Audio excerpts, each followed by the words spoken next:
Rightio guys, so here we go. We are in the shed NZ once again. Today just outside the shed, sitting in the truck. Had a bit of an exciting weekend. My little girl's birthday celebrations, so a bit of treats for her.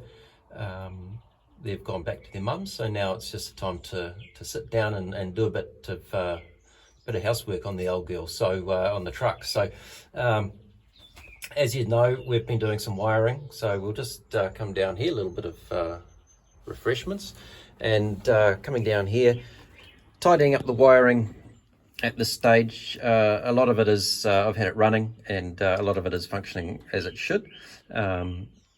Need to work on tidying, obviously, the instrument cluster up, and just to make sure that it is good, it's safe, and reliable, and doing everything it should. So tip that over here and let's have a look and see what we've got. So flasher unit, that's all been taped up. That's going to sit in a nice little posi just over here. So this is factory location for the flasher, so that should be just sit in there as so. So tidying up, again, it's going to get a nice covering on it like I've mentioned in the past, but at this stage it's just getting things taped, secure, heading through the firewall.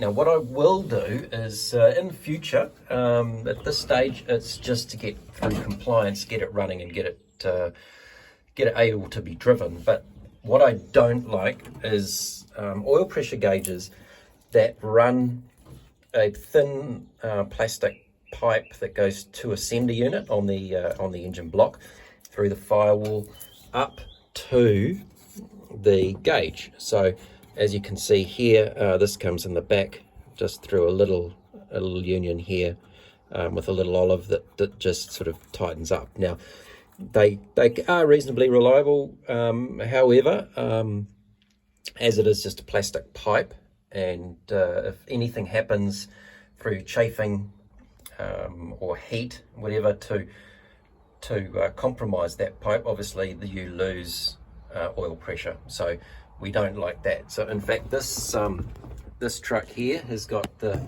thin plastic pipe going through a non-grommeted hole in the firewall. So it's amazing that it's still going, but clearly it's survived a little while, not factory obviously. This is why what we're going to do in the future is replace that manual gauge that runs pressure up to the head unit.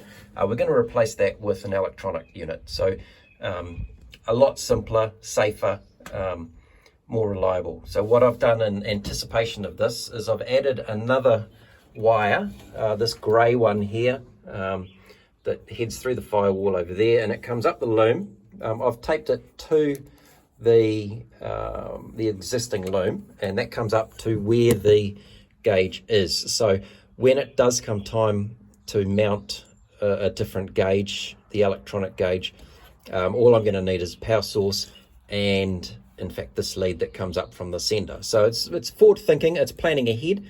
The last thing I want to do is to have to retrofit the wire.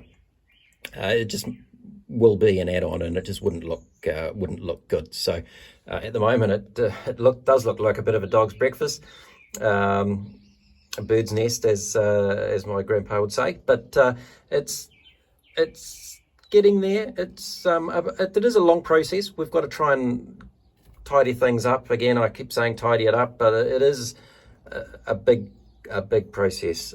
There's not a lot of systems on this car, but still we want to make sure they're all there and future-proofing where we can.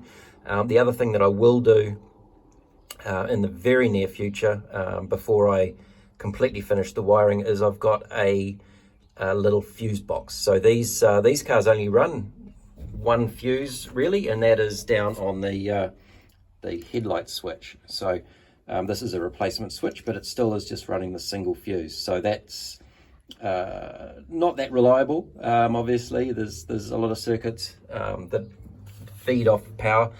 So a little eight fuse block will go on the onto the column shroud there, just to protect a few of the electronic, or the electrics. Not a lot of electronics, just the electrics, just to make sure that it is a bit more user-friendly, a bit safer. The last thing we want to do is to have a fire due to an electrical issue, and this is my first wiring loom, so hey, I'm being realistic there. So that's where we're at this stage. Glad you could stop by, have a bit of a look. I'm going to head inside now. We're heading away for a few days, but when I come back, we'll tidy up, because this is a bit of a mess down here, and we're getting to the process where we are securing the wiring and its location, and cleanliness is quite important, just to make sure that things are going to run smoothly and no mistakes are made. But like I said, we've had the truck running, so all the electrics to get the ignition, etc., are all operational, down to the key, which we're still working on some little extras here, but nice to see that it is running. Sounds loud, doesn't have a lot of exhaust on there, a couple of resonators at this stage. So once it gets running a bit more reliably and the wiring is sorted, next step will probably be brakes, exhaust, and a bit of suspension. So nice for you guys to pop in. Nice to see that we are slowly making a bit of progress with the old girl. So nice to talk again. Stay tuned. Next installment probably in a week or so, when we get back from a bit of a break. We're still in lockdown, so this week was spent with the children. Next week, hopefully, I'll be able to get back into work to do a bit of maintenance on some cars. Level 3 is what we're all hoping for. That will allow me to get in and do some work. So fingers crossed for that. Hopefully we get that done. If not, hey, we might be doing a few more videos out in the shed. See you later. Bye.